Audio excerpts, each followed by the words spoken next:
I might not get caught out as much as I did at Australia, because of course that was the first race, so I definitely did get caught out, and it's a learning process, remember, as we go through the career mode for the very first time. So here we go then to 5 red lights, to the Bahrain Grand Prix, round number 2 of the F1 2018 career mode. 5 red lights are going to be on for an age, and now they're finally out, and we're underway here for 29 laps around the Bahrain Grand Prix. It's been a shaky start, and actually a poor one there compared to everyone being swamped there by Gasly and Hartley. Hartley with a huge dive down the inside of 3-4 cars there, and also the Williams car of Sergei Sorokin. And so we're up into P11.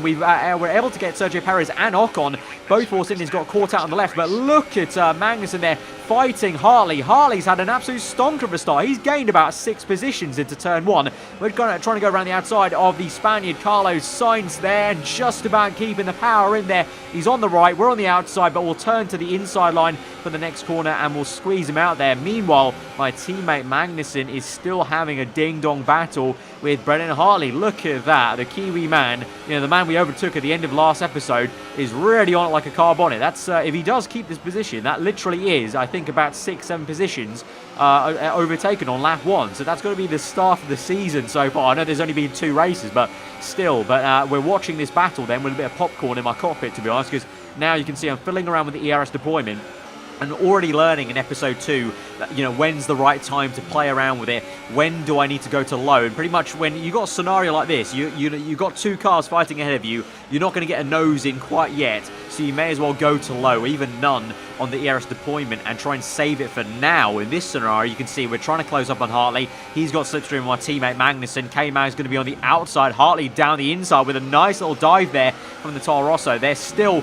side by side, and they're going to lose momentum. And now here we go. Can we get a double toe and slipstream? We're up into hot lap momentarily, then to overtake mode on the ERS. Hartley pulls out. We're going to pull to the inside. We're going to make it 3 abreast into turn 1, lap number 2 already, and we're going 3 wide with some cars here, and it's a lovely little overtake. Maybe we can hold it through on the outside. Yes, we can, and it is a double overtake then on my teammate and Hartley. Look at that, now they're getting swamped, and you've got the Force India, the Renault, the other Toro Rosso, Pierre Gasly also getting in the fight, and look at that, whole gaggle of cars, 1, 2, 3, 4, 5, all within 1 camera shot, and Hartley just about stays ahead, but Magnussen is losing out to the Force India. Around the outside he goes of that Sergio Perez, I think that is the Mexican. Meanwhile, out ahead of us is Fernando Alonso, that was, ahead of the Red Bull there. That flash of papaya orange was ahead of one of the Red Bull cars, so that's very, very odd. So is there more issues for a Red Bull car? We'll have to see. This is a replay then. This is a replay of lap number 1. This is Verstappen now. He's side by side with Alonso. He gets ahead of him, and so on lap 1, I wonder, oh God, is there going to be some contact here? And a bit of a Red Bull civil war between Verstappen and Ricciardo. I think that was a bit of contact made, and I think just about, if you look closely enough on the right-hand side of Verstappen's car, I think he's lost some cascade elements of his front wing. So last episode, Ricciardo had an issue he had an issue outright in stint 1, but then had a bigger issue by breaking a bit of his front wing on, ironically, the back of this man, Fernando Alonso. And now in episode 2, Verstappen's the one that had issues. He's made contact with his teammate, and so this is another replay of whilst I was fighting Hartley and overtaking him and Magnussen, ahead of us was Alonso slipstreaming Verstappen, and so that's Fernando Alonso in the McLaren Renault overtaking the Red Bull of Verstappen there. As you can see in the background there, that's the fight between me, Hartley and Magnussen, just going into turn 1 there. And so that's Alonso ahead of Verstappen. So fair play, really nice stuff. And so now we move back to the live racing action. And so as we try and chase after now a injured and limping Max Verstappen, we've got Magnussen behind me trying to overtake Hartley, or re-overtake Hartley, try and get the position back. And he does so with some DRS here, some ERS deployment, no doubt. And he gets ahead. I've got to say as well, away from the racing, I love the spark detailing on this year's game. It's the best it's ever been, really. Just those sparks, just like you see in real life. They've done a really good job on making it look very much like the real life Bahrain Grand Prix. And now, as we go through down the order, Pierre Gasly chasing after the Force India and the Renault of Sainz and Perez, and Gasly's going to go for a move down the inside of both of them, and he's done it, I think, just around the outside of Sainz now to go, and yes, he has. It's a fantastic move there for the Frenchman, the other Toro Rosso. The Toro Rossos are really in the wars today, just like they were in real life at the Bahrain Bahrain Grand Prix. They went well there in real life, remember, and Pierre Gasly with an amazing double overtake on Perez and Carlos Sainz. Sainz has lost out to Perez now, and so it's Perez, Sainz, and then Ocon in a bit of a Force India sandwich. Then you've got Charles Leclerc here, just ahead of the two Williams cars, then Nico Hulkenberg, Van Dorn, and one of the first Williams cars. So Hulkenberg with an absolute mare of a start to this Bahrain Grand Prix, and Leclerc doing a great job to be ahead of Hulkenberg and those two other cars. And so now we move back to our POV, or back to our focus really, and you can see here now we're chasing after Max Verstappen. So we're going through a couple of laps in the first stint, and you can see we are definitely rapidly visually closing up to Max Verstappen, and that damage on his front right front wing is really now hindering him. So I think maybe on this next straight onto the pit straight on lap number 5, we should have a good opportunity to maybe overtake him. You can see there on the bottom right, we're in low on ERS deployment right now into the last corner. Then we're going to bump it up into hot lap mode momentarily. Then to overtake mode, we're going to have DRS as well. And so you can see already episode number 2, I'm starting to wise up. Unlike Australia, I'm starting to wise up into where's the best points of different circuits, of put it into low, put it into none, save the ERS, save it for the main straights, where obviously that's the most important, you know, trying to punch through with that electrical power. And you can see we've closed up to Verstappen now in Sector 1. And pretty much, just like was the case in Australia with Ricciardo, I would say it's pretty much just a matter of time before we overtake Verstappen, because he's clearly suffering quite a bit in the downforce region, and through the corners, usually the Red Bull should have us for chips, but he's not. And you can see here, we're rapidly now closing up through the S section now. Can we make a dive bomb move on Verstappen? We're going to have to make it count here, because otherwise he's going to hold us up down the inside. Very, very close there, but we do get it on Verstappen, and we're up into P7. So it's been a great first opening stint here at the Bahrain Grand Prix, up into P7. I would say best of the rest, but Fernando Alonso's there, best of the rest, carrying that McLaren up in a very lofty P6 for himself, but still a very, very good start to this Grand Prix. And now I think some cars might be starting to come in for their pit stops here. So as we go down the main straight though, actually instead of worrying about people in the pits, as my teammate pits, it's actually going to be Verstappen I need to worry about, because look at that, he's come out of nowhere. I really wasn't focused on him trying to re-overtake me, but he's come down the inside there, obviously used a lot more ERS than I did. I was just going along in medium there for a second, and so we have to do some defensive work. We do hold it and we keep P7 there, but definitely caught out and surprised. And so clearly that's going to be another characteristic this season, is the AI might just surprise us with the ERS deployment. If I'm not concentrating enough mid-race on what I'm doing in my deployment, they will spring a surprise on me. But now you can see on lap 7, we've got the first few pit stops of people on super soft tyres. Of course, I'm on a harder compounded tyre, the soft tyre, so we're going a lot longer into this Grand Prix.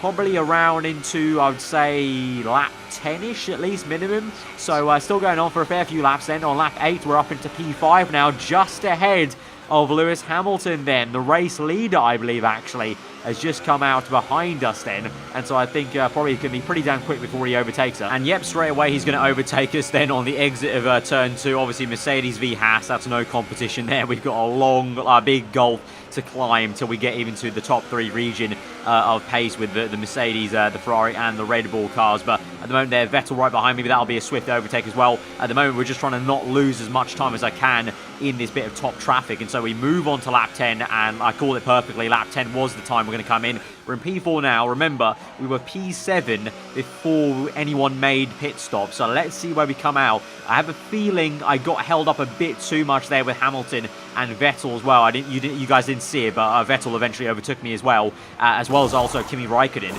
So I think I might have lost a bit of time being basically overtaken by those guys, despite me not putting up a fight at all. They still lost me a bit of time. So we strapped on super softs now, like I mentioned. So we're going to go fast now on this stint, but we're going to come out behind K-Mag. K-Mag goes through, also the Force India, and then also Van Dorn's McLaren. We just about squeeze out Van Dorn. That's a crucial squeeze out there. But yeah, something has gone quite wrong. We've come out behind Perez and Magnussen. Of course, they came in a lot earlier. They came in on lap 7, so they've got a major undercut. But at the same time, I think that's really a case of I went so slow at the end of my soft stint that it just didn't work out for me. So that's a little bit frustrating, and again, a bit of a learning process that I need to kind of maybe hurry it up a little bit or come in earlier for this first pit stop there. So we're going to rapidly close up to Perez though. That's the only good kind of solace I can take here, is that the fact that although Perez has jumped us, you can see how fast I've closed up to him on that outlap there, right up his gearbox now.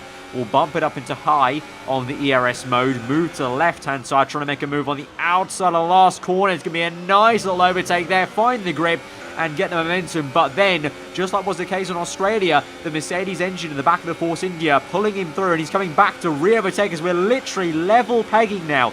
As we go towards turn 1, DRS wide open, we're on overtake mode on ERS, and yet he was still level pegging with us. But around the outside then finally into turn 1, and we're up into P10. So we're back in the points, but Magnussen, look at the minimap. I can't even see Magnussen's dot. Only now can I see his dot on the minimap, and he's ages away from me. You know, a good 7-8 seconds plus. So he's gained a lot, and I've lost a lot in that stint in the soft. So that's really frustrating, but also at the same time, you've got to say that's really cool to see, because you know, I've got to admit, obviously, as we go through the running order there, just showing you the top kind of 5 there with Hamilton, the Ferraris, and Bottas, and then you've got the Red Bull of Ricciardo, then the Force India here of Ocon, I think that is, and then you've got Fernando Alonso and Leclerc fighting, just like they do in real life. Leclerc, I believe, is trying a 1-stop here on softs to mediums, and Fernando Alonso is not. Obviously, he's doing a 2-stop, and Alonso at the moment can't overtake Leclerc, so that's really neat to see. Just like real life, Leclerc and Alonso are fighting here in the game, but I was about to say, as we look through these replay cameras then, as we go on, it's kind of almost good to see that Magnussen is giving me a real good run for the money, because in too many past F1 games, the teammates have just not been strong enough, and at the moment, I'll put my hands up, Magnussen has me. He's got me covered at the moment. I need to definitely improve rapidly as we go on through this career mode if I want to try and match him, because at the moment, especially when the tyre wear kicks in, he's doing a much better job. But finally, Alonso does overtake Charles Leclerc there around the outside of turn 1 then, and he gets that finally. But yeah, like I said, really good to see Alonso and Leclerc fighting like that, just as was the case in real life, I believe, in the first opening rounds of the season. But now we come through on lap 14. We've got a car stricken there to Ericsson, so Leclerc's teammate not having such a good time there in his Sauber, and he's out the Grand Prix. We're still in P10 and trying to chase after K-Mag, but Leclerc now comes in along with a Force India. Oh, I think that was Ocon or Perez. No, it was Ocon, wasn't it? Because we already overtook Perez. So we're up into P8 now, but remember I said Leclerc and maybe even Ocon, actually, you got to say, looking at that, I think Ocon and Leclerc are trying a 1-stop strategy. They started on soft tyres, and they're going so long here into this Grand Prix, lap 15, and now I think they've gone onto medium tyres to go to the end of this Grand Prix. So we're going to have to see about that. We might have to do some late last-minute overtakes in the last laps of the Grand Prix if they start to wear out their tyres. Meanwhile, you've got Alonso coming in as well as Perez, and you've got the 2 Toro Rosso cars now fighting into turn 1. You've got Gasly, I think that is, on the outside of turn 1 to the inside of turn 2, unable to overtake Brendan Hartley there. So the 2 Toro Rossos having good scrap. And so as we move on later into the Grand Prix then, it's lap 17. We're coming in for our pit stop then finally. So we only got 7 laps on the Super Softs, but pretty much just like the AI did. They pit on lap 7. We took 7 laps with the Super Soft, so as expected. And so now we go to the end of the Grand Prix. 12 laps to go on soft tyres, but it's not looking great, actually. I've lost a lot of pace throughout this Grand Prix, so I think the opening laps of this Grand Prix definitely gave me a false sense of security of what my pace is like. And remember, at the end of the day, I actually qualified in P13. That's my pace here around this circuit, not up in P7. And I think it shows, because I've just been falling backwards and backwards in this Grand Prix now. And so on lap 18, with 11 laps to go now, we're out in P13, ahead of Lance Stroll, and K-Mag is actually the car ahead of me. So not only do I have to overtake some cars in this Grand Prix, K-Mag's going to have to overtake some cars as well. We move on to lap 18 then, on to lap 19, 10 laps to go now. We overtake Hartley and also another car there. I think that's the Force India Perez. And so we're through into turn 1, and we're just outside the points. Meanwhile, we've got Ocon now. This is overtaking Fernando Alonso. And you can see there, both Alonso and Ocon on medium tyres. But Ocon, crucially, is on a 1-stop. Fernando has already made one other pit stop. So he's on a 2-stop, but he's still gone to the medium tyre, kind of strangely enough. But Alonso down the inside of the Frenchman there. They're having a great scrap, and Ocon giving Alonso a real good run for the money. They're still neck and neck for nearly now half a lap this will be. And Alonso squirts the throttle though, gets around the outside and just about uses the better chassis and downforce of the McLaren in this game compared to the Force India to stay ahead. Then you've got Leclerc ahead of Magnussen there. Magnussen chasing down Charles Leclerc, but Leclerc, just like Ocon, on a 1-stop. So me and Magnussen will be hoping to overtake Leclerc, Ocon. maybe Alonso, I'm not too sure. Maybe Magnussen could get Alonso, but you can see clearly I'm nowhere to be seen in the background there. You couldn't even see my car in the background shot. And only now is Magnussen now closing up on Leclerc to overtake him on the outside. DRS wide open, and can he do this then? The Dane on the outside of the Monegascan on the inside. There he is. It's very close. There's some contact made, and Leclerc is doing a fabulous job in his second race in Formula 1. Remember, me and Leclerc are debut rookies in Formula 1, and he's doing a stonking job at the moment to stay ahead of my teammate for now. Leclerc goes defensive though. On the last corner though, K-Mag has the grip maybe round the outside. Not quite, but he will have a better run, and he's actually got it. No, he has got it. A great little move there. Round the outside of the last corner, in before they get to the DRS zone. Magnussen's made the pass, and he is through. So now Magnussen has free air to try and chase after the Frenchman Esteban Ocon on that one stop, who's behind Alonso in what is, I think, P6, I think. So now on lap 26 now, 3 laps to go. We're in P10. And the car ahead of us is Charles Leclerc in P9. So, unfortunately, I've got to say, I think we're fighting for a maximum of P9 in this Grand Prix, which, just like Australia, I'm going to be kind of half disappointed by, but also I'm going to still say that I still have a lot to learn. This game, once you play it, guys, for yourselves, you'll understand the handling of the game is so different to 2017. The cars feel entirely different. The ERS system is entirely different. So it's going to take a couple of races, I think, for me to get up to speed truly and maybe match Magnussen for pace. Meanwhile, talking about the battles we've had so far, that was Sebastian Vettel overtaking Hamilton for the lead of this Grand Prix. The two championship rivals in real life. Great to see them battling, toe-to-toe in the game right now. Hamilton tries to get the lead back from Vettel. Vettel defends really well into turn 1 to the outside of turn 2, and Hamilton can't get it. So Vettel will remain in P1 in the Grand Prix, and I think should take that through to the end for the victory at the Bahrain Grand Prix, with Hamilton second and Raikkonen third. Now back to our POV now for the final scrap here, on towards lap 27. DRS available. We've got some ERS, but not a lot, but we're up into overtake mode now on the ERS there. Rich mix going, DRS open, and we've got all the tools at our disposal to try and overtake Leclerc now down the inside. But remember, just like in real life, the Sauber is a pretty good car in a straight line, but we do get that initially into turn 1. Leclerc has a little bit of a sniff into turn 2, but we get that, and we're up into now what is P9, of course. 2 points that will be today. You can see the tyres are wearing out a little bit, and you can see at the moment on the bottom right, look at that, I don't have a lot of ERS deployment. That blue bar is electrical energy. I don't have a lot of it, and you can see here I've been so late to bump it up into high and into rich mix there. Now Leclerc has DRS, and look at the rocket ship of the Sauber come through, and he's clean past me. Unlike me, I had to do some braking and actually had to kind of battle him side by side into turn 1. He just rocketed past me cleanly. So just like I said, in real life, Leclerc said in interviews that the Sauber is very good in a straight line, and it's good to see in the game they've modelled that quite correctly. But saying that, we're not going to give up the fight, of course. Our car should be better in the corners, and we've only got a lap and 2/3 pretty much left of this Grand Prix. So although it'll only be for one more point this afternoon, at this early stage of my career, every point counts. I need to try and do the best job I can for Haas. And so we got P10, which is our objective for the team in the contract, but we're going to now dive down the inside of Leclerc. We caught him napping a little bit through the S section, and he locked up as well, which is really good to see. AI making some mistakes there, and I tried to give him the room, and so we're still behind him in the end, because I could have maybe squeezed him out there on the exit of the hairpin, but I would have made some contact with him. I want to try and keep this as clean and fair as we can at the very end of this Grand Prix there. So as we go up towards the hill then into the last sector, can we get a good run? We've had DRS to help close up to Leclerc, and we're right up his gearbox now. Can we go for a move down the inside? No! Oh my god, we got the curbing there, and we've rode the curb like a skateboard. It's only been the second episode I brought out that phrase there. That was a good show of how the curb physics are in this year's game. The new curbs on F1 2018 will kill you. They will chuck you off, and they won't be taking any of your shit. So, yeah, be definitely quite careful on the curbings. And now you can see, though, Leclerc's had a really poor entry into the last corner. We swooped down the inside for a nice undercut switchback move there on the racing line. We're going to bump up the ERS mode. He's got the DRS, though, and so we're going to have to try and do... No, we've got the DRS, actually. I'm mistaken. So we're going to try and defend, though, to the inside. He's got still some great straight line speed. We defend to turn 1, and we're just about going to keep that for P9. But, wow, I nearly completely wrecked the car in that second last lap of the Grand Prix, because if I didn't catch that opposite lock, that car would have gone in the wall or just would have been off, and I would have not been able to overtake Leclerc for P9. But it is the overtake then. Sebastian Vettel has won the Bahrain Grand Prix, and we're going to come home in P9 with 2 points on the board. Great drive, great drive. We're really happy with that performance.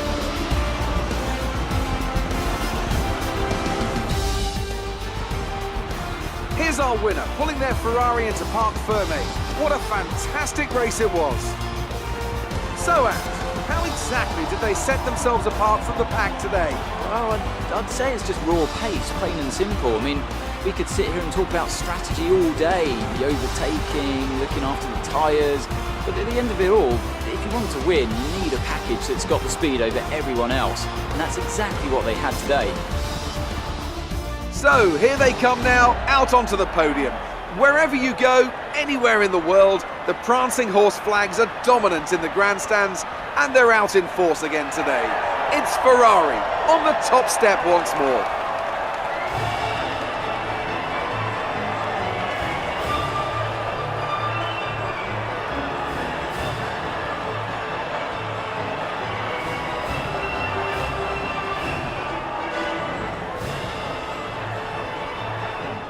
So my engineer said at the end of that race he was quite happy with that result, and you can see